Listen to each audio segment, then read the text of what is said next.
Were you a gamer as well? Bit of a gamer. So we all know that everybody gathered here reads Durjay Datta. But who does Durjay Datta read? Who's your favorite author? It's very difficult to pick a favorite author because I have very strong recency bias when it comes to picking authors. So I will always pick writers that I have read recently. But I think few of the writers that have genuinely shaped my writing is I started reading from Ruskin Bond. Then, of course, the usual suspects, John Grisham, Tom Clancy, etc., etc. Then the Hannibal Lecter series used to be Frederick great. Forsyth? Yeah? Frederick Forsyth? No, I did not read him. Yeah. I did not read him. No. Jeffrey Archer? Jeffrey Archer, yes, a Yes. little bit. Then, of course, I was introduced to a lot of literary fiction. So, Salman Rushdie and Jhumpa Lahiri. In fact, The Namesake is one of my favorite all-time books. So that, and then when I started writing a little bit, I really got into young adults. So John Green used to be one of my favorite authors. Liba Bray used to be one of my favorite authors. So I read like quite a bit around and around. But if you ask me what I'm reading right now, Rahul Bhattacharya's new book came out. It's called The Real Song. I'm halfway through it. Brilliant book. I'm also reading Megha Mojumdar's Guardian and a Thief.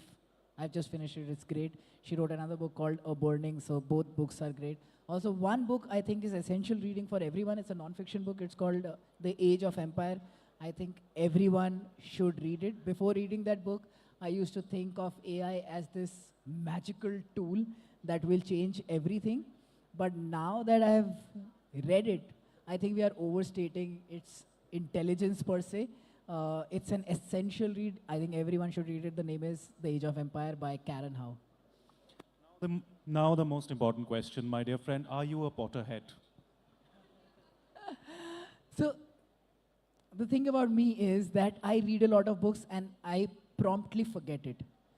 So if you ask me the plots of even books that I've deeply loved, even after 3 months from the time that I have read it, I will not remember it. So Harry Potter, I grew up reading. And I used to consider myself as a Harry Potter fan for a really long time. Contrast it to my wife, who remembers everything that she has read, right? And she remembers, so every time a Harry Potter movie comes on, and she says, do you know what's going to happen? And I said, no, I don't know what's going to happen. And she says, how, you have read the books, how do you not remember what's going to happen? So off late, I have started calling myself as not a Potterhead, but I used to be. I mean, there's so many merchandise around my house that's Potter related. But I don't feel connected to anymore because I'm shamed so many times in my house. Damn it.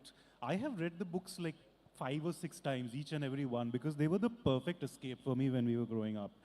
Which brings me to my next point. The matter of escape. I think almost every form of entertainment, be it films, media, and of course, even books, offered us a form of escape growing up. So, as a writer, do you believe that gives you a certain obligation? As in, when you're writing, do you feel that you must give your audience an escape?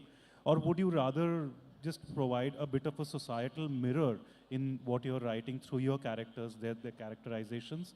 Or do you feel that you must balance each and every book according to the story that you wish to tell? Okay, so I definitely the latter. So Stephen King wrote this brilliant book for writers. It is called On Writing. If you ever want to be a writer, read that book. So in that, he says that even if you're writing about a spacecraft, for example, start your story by describing what the plumber is doing, so that you invite them in a way that they can imagine themselves in a story. So when I am writing, I do not want to take the reader out of their reality and put them in a fantasy space and say that this is also, I mean, read this and forget your problems. Instead, I like to invite them in a world that they can imagine themselves in. That is what, because I also like, so a lot of people ask me sometimes, do you read Western romance? I don't read Western romance because when I read Western romance, the characters and the situations and the society and the culture seems very alien to me. So for me to digest that love story becomes a little bit of an uphill battle. So I do not want to create a reality that's too far away from what my reader is reading.